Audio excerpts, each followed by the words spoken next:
Today I'll show you how to make thick, calorie-packed soya milk that is perfect for your weight gain journey. Let's get started.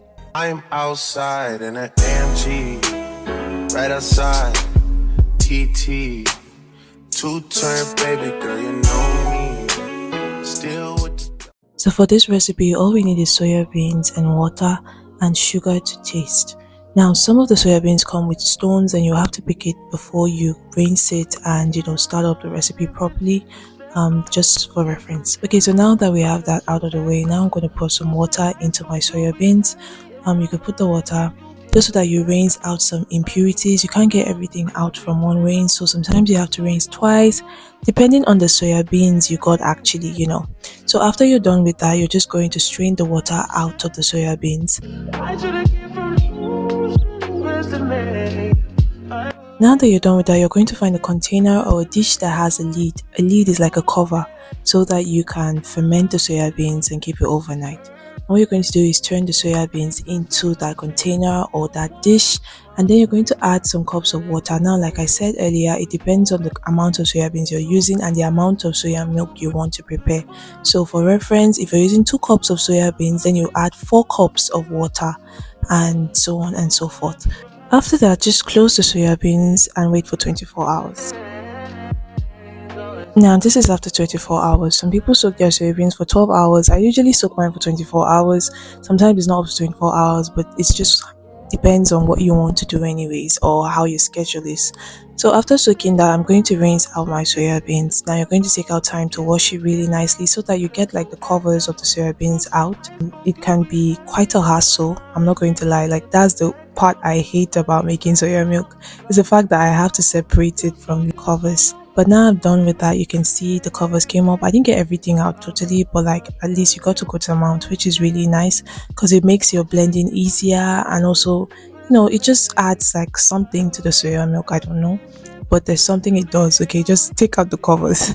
When you're done with that, you're going to put it in your blender. If you're using like a general blender or like industrial blender, like you're taking it to the market, feel free to take it there.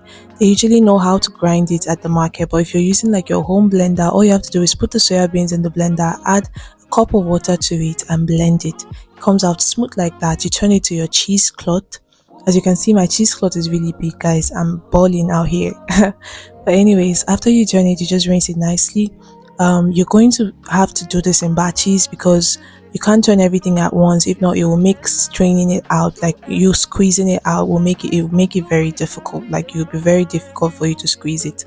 So you want to do it in batches. Like, it really took a while to do this. Okay, I have to be very careful with your cheesecloth so that when you're straining it, some part of the soya bean doesn't fall back into the milk you're already straining. But when you're done with that and when you've survived that phase, you're going to have your milk in the pot, and all you have to do is turn on your gas.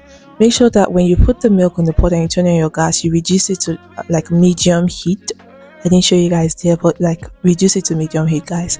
And then you're going to give it some time. You just shake it and give it some time for it to boil. What I normally do is I always like to take up the foam, like the topmost layer of the soya beans, like that foam you see that is there. I just take it out. You could just put a bowl by the side with water in it. You take out the foam, you rinse it, and it makes it easier to see how the soya milk is actually cooking. You know how it's boiling, you know when it's hot. And another trick I really use to know if my soya beans is ready is that I know the smell of raw soya beans. So when it begins to smell cooked, I know that my soya milk is ready. It's usually 15 to 20 minutes from boiling it, so just in case you don't want to use my strategy. Now, another thing is you can actually make this in powdered form. If you're a student, you can easily just take your soya beans, and after picking it, you take it to the engine or however you want to grind it into powder. You make it into powder and you keep it and you take it to school. Whenever you want to use it, all you have to do is soak the amount you want in water for a while, and then you strain it out like that and continue with this process, and you still have your soya milk. I mean, the taste will be different. It's still soya milk anyways. The calories and everything is still intact. Personally, I actually prefer the raw version. Like I don't like using the powder for some reason. I just feel like this tastes better, but that is also soya milk anyways. But yeah, that's another way to go about it. So when you're done with taking off the foam, you're going to see it's going to start forming more. It means the soya beans is really starting to boil. So now don't keep taking up the foam, if not you take out all of the soya milk. Okay, so when you're done with the uppermost foam and it starts, all you have to do is start mixing it. Make sure that you're careful when mixing this. You want to just do it in a way that it doesn't mix with the down part of the soybean, like the burnt part. But normally, when you make soybean, the pot is always going to burn. There's just something about it. And I don't encourage people using non-stick pots or all of that anymore, because we all know that the health issues surrounding it is not favorable.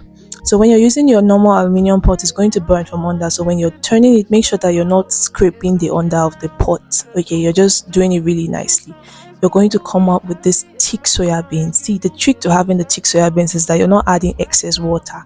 I mean, it's not commercial. You're not going to sell it. It's for you. So you want to maximize the nutrients, guys. So don't add too much water. When you're blending, like I said, add 1 to 1.5 cups of water at most when you put it in the blender. Throughout the process of mixing and squeezing the soya beans, you should use nothing more than 4 cups at most, so that you maximize the thickness of the soya beans.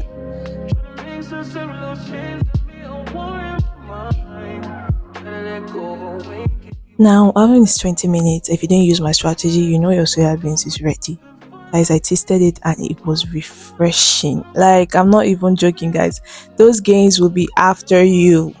If you're new to the channel, hi there, my name is Kenzie, and on this channel we do only videos on healthy weight gain.